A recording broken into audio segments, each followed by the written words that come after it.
Sikubingelele siphinde sikwamukele kwi-channel yethu iZulu Newspaper. Yebo sanibona. Awu. Lena i-channel ehlele ekuphathele ezinohlonze.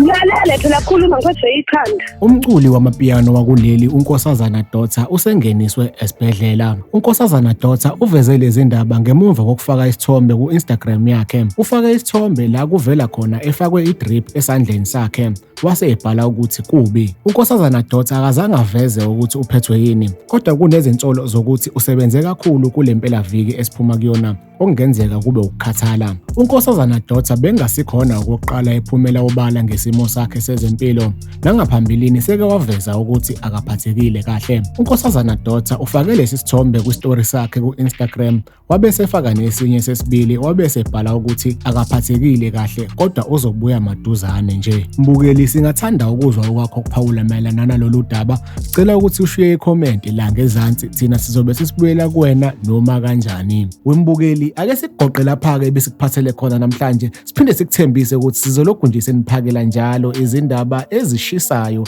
lapha kwiZulu Newspaper-ke. Kanti-ke ungakhohlwa ukuthi usubscribe kwi-channel yethu ebese ucindezela u-notification bell ukuze sizokwazisa njalo uma kunomfanekiso ofana njengalo esiwufakile. Ake siyibambeni khona lapho bese sithi nje salute.